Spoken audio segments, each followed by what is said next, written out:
The plane shuddered violently, a deafening roar tearing through the cabin as metal screamed and the world tilted into chaos. High above the endless ocean, at 30,000 feet, the aircraft splintered apart like a toy dashed against a wall. Luggage tumbled, oxygen masks dangled uselessly, and passengers were ripped from their seats, swallowed by the gaping maw of the sky. Amid the terror, a 17-year-old girl named Lila clung to her armrest, her heart pounding as the wind howled around her. Her hazel eyes, wide with fear, locked onto the fading horizon as the plane disintegrated. How could anyone survive this? Yet, somehow, she did. This is the story of Lila Monroe, a girl who fell from the heavens and found a reason to keep living. If you believe in kindness, second chances, or the unyielding strength of the human spirit, please hit that like button, drop a comment, share this story, and subscribe to Gentle Hearts, because stories like Lila's remind us that hope can bloom in the darkest moments. Lila was no stranger to hardship. Raised in a small, weathered town in Montana, she'd grown up with a single mother who worked double shifts at a diner to keep the lights on. Lila was quiet, introspective, with a habit of sketching wildflowers in the margins of her notebooks, dreaming of a world beyond the cracked pavement of her neighborhood. The plane ticket to New York was a gift from her aunt, a chance to visit an art school that had offered her a scholarship interview. It was her first flight, her first taste of a dream within reach. But as the plane broke apart, those dreams seemed to vanish into the void. The cabin depressurized, and Lila's body was yanked upward, her seatbelt snapping taut against her waist.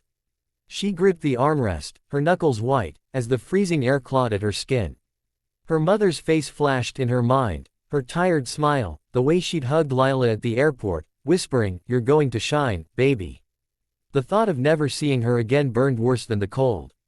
Then, a piece of the fuselage tore free, and Lila, still strapped to her seat, was flung into the sky. The descent was a blur of terror and disorientation. The world spun, blue ocean, white clouds, fragments of the plane glinting like falling stars. Lila's body tumbled through the air, her screams lost in the wind. She didn't know how long she fell, only that her mind clung to one thought: I can't give up. By some miracle, her seat slammed into a dense thicket of mangroves on a tiny, uncharted island in the Pacific. The impact was brutal, branches snapping under her weight, but the tangled roots cushioned her fall just enough to keep her alive. Pain radiated through her body, her left arm was broken, her ribs ached with every breath, and blood trickled from a gash on her forehead. She lay there, dazed, the seatbelt still digging into her hips, the distant crash of waves the only sound. Above, the sky was impossibly vast, mocking her survival with its indifference. Lila was alone, stranded, with no food, no water, and no way to call for help. The weight of it crushed her, and she wept, her sobs shaking her bruised body. She thought of her mother, her sketches, the art school she'd never reach. Despair whispered that she should give up, that no one would find her here. Days bled into nights, each one a battle against hunger, thirst, and the gnawing fear that she'd die alone. Lila's arm throbbed, the pain a constant reminder of her fragility. She dragged herself from the wreckage, using her good hand to fashion a crude splint from branches and torn fabric. She scoured the island for anything edible, finding only a few sour berries and a trickle of brackish water seeping from a rock. Her body weakened, but her mind refused to break. She began talking to herself, whispering her mother's words, "You're going to shine." It became her mantra, a lifeline to keep her tethered to hope. She scratched drawings into the sand, wildflowers, her mother's face, the skyline she'd imagined in New York. The act of creating, even in such a desolate place, reminded her who she was. But the nights were the hardest. Under the cold stars, Lila would curl up against the mangrove roots, shivering, haunted by the faces of the other passengers she'd never know. Guilt gnawed at her. Why had she survived when they hadn't? The question was a wound that wouldn't heal. On the seventh day, something shifted. Lila spotted a faint glimmer on the horizon, a boat, barely visible in the dawn light. Her heart surged, but her body was too weak to stand. She crawled to the shore, dragging herself over sharp rocks, her hands bleeding as she gathered driftwood. With trembling fingers, she struck a piece of flint from the wreckage against a stone, sparking a small fire. She piled on green leaves, praying the smoke would rise high enough to be seen. Hours passed, the boat growing smaller, and despair crept back in. But then, impossibly, it turned.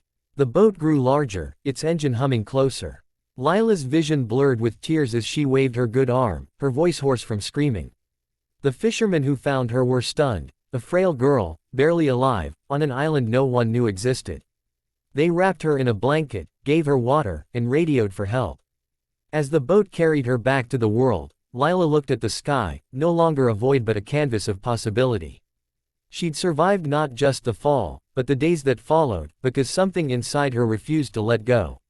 Lila's rescue made headlines, her story dubbed a miracle. She returned to Montana, her arm in a cast, her body scarred but her spirit unbroken. The art school offered her a full scholarship, moved by her resilience. Lila's sketches, once confined to notebook margins, now filled canvases, each stroke a testament to her survival.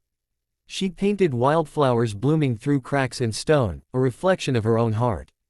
Her mother's embrace, when they reunited, was warmer than any fire, and Lila knew she'd carry that love forever.